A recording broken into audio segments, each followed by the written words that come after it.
একটা সম্পর্ক টিকিয়ে রাখার জন্য কিছু বিষয় মেনে চলতে হয়। বিশ্বাস। আপনার ভালোবাসার মানুষটির বিশ্বাস অর্জন করুন, দেখবেন সবকিছু ভালোভাবে চলবে। কখনোই যেন দুজনের মাঝে সন্দেহ সৃষ্টি না হয়। একটা সম্পর্কের মধ্যে যদি সন্দেহ চলে আসে, নিজে নত হন, বুঝিয়ে বলুন, দেখবেন মানুষটা আপনাকে বুঝবে। ত্যাগ। আপনার সম্পর্ক মধুরভাবে গড়ে তোলার জন্য অনেক ত্যাগ করতে হবে। হয়তো ভাববেন সে তো করছে না, কিন্তু মনে রাখবেন আপনাকে দেখে সেও ত্যাগ করা শিখবে।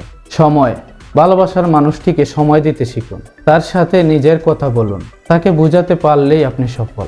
আর এই সফলতা আনার জন্য নিজেকে যথেষ্ট সময় দিতে হবে। বোঝা।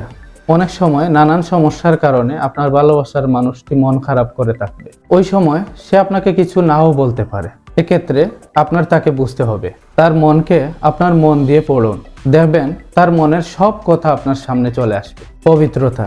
আমি এই যুগের ছেলে, তবুও বলবো, এখন প্রেম মানেই মানুষ শারীরিক সম্পর্কের কথা ভাবে।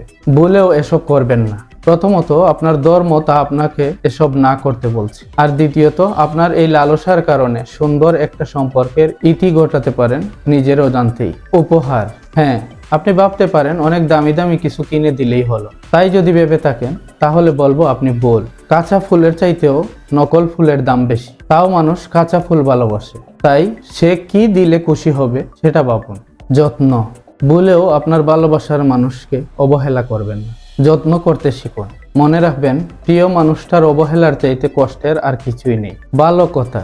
তাকে ভালো কথা বলুন, যাতে সে বুঝতে পারে আপনি একজন ভালো মানুষ।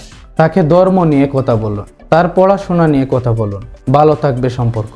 মূলত আপনার সম্পর্ক কেমন যাবে এটা আপনার উপর নির্ভর করে। সে আগে এটা সেটা করবে এমনটা ভাববেন না। নিজেকে আগে তুলে ধরুন, দেখবেন সেও আপনার মতো হয়ে গেছে। পৃথিবীর সকল সম্পর্ক হোক মধুর এবং সব ভালোবাসা হোক প্রেমময়। আমার ভিডিওটি যদি ভালো লেগে থাকে, লাইক, কমেন্ট, শেয়ারের মাধ্যমে আমাকে উৎসাহিত করবেন। এমন আরো নতুন নতুন ভিডিও পেতে আমার পেজটি ফলো করে যাবেন। আবারও দেখা হবে নতুন কোনো ভিডিও নিয়ে। সবাই ভালো থাকবেন।